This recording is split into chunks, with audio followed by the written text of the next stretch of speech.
Kasama niya din ang kanyang inspirasyon. Ay, Nayela ikaw. Nayela. Sino ba yung kasama na Nayela? Yung tita ko po. Si tita daw nandyan. Tita tsaka si?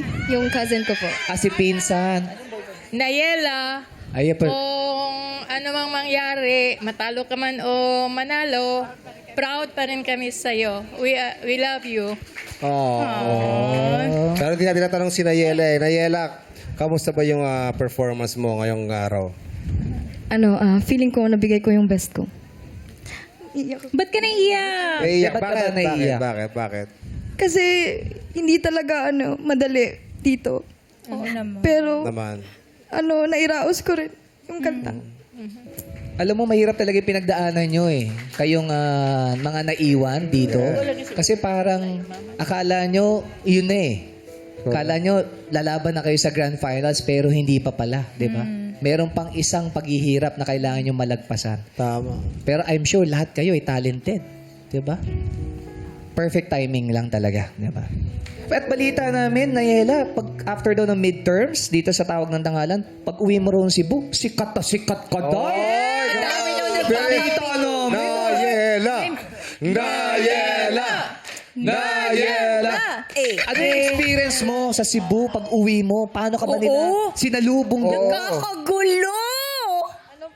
Hindi po kasi in-expect kasi akala ko parang wala lang. Pero parang pagpunta ko po ng school, parang Artista? Para artista si Nayela! Grabe naman! Sabi ko na nga ba, napanood ko sa TV to eh. Di ba tayo pa-autograph? Tayo pa autograph. Pa-close up nga, direct pa-close up ng konti. Oh, artista! Ayun talaga yun eh. Paano yung pakiramdam na parang artista yung Kunyari, papasok ka sa school. Dali, papasok siya sa school. Pagpasok mo sa school. Eto na, pagbukas mo ng Pagbukas gate. ng door. Pagbukas mo Ayan. ng gate. Ayan, dito na Pagpasok, ano yung itsura mo? Hi Nayala, ganun. Ano daw? Hi Nayala, ganun. Napapansin na ako eh. Ano, napapalakpakan ba sila? Ganyan, Hindi sisigawan? Siyempre proud. Ganun talaga, no? Opo, opo. Pa-selfie na yan, kay gwapa kay kamay, kay kamukantain, ana. Ayun. Sa Cebu Yung kasi. pag-usap kasi, hindi. Sa Cebu kasi, ganun kasi yun sa Cebu. Paano? Wala pa picture na yan, kay gwapa kay kanya ni May, kay kamukanta, kita ko mo sa TV, nindot kayo. Ganun. Sa energy. Di ba ganyan? Kita mo, di ba? Ganyan sa amin. Ganyan ang mga taga Cebu talaga. I-praise ka talaga namin kapag nakita ka namin sa TV. Isipin mo, midterms pa lang ito grand finalist ka pa. Ay, grabe. Diba? Tatambling din yung mga magpapapicture kay Nayela. Sobra. Naki-message mo mga taga-suporta.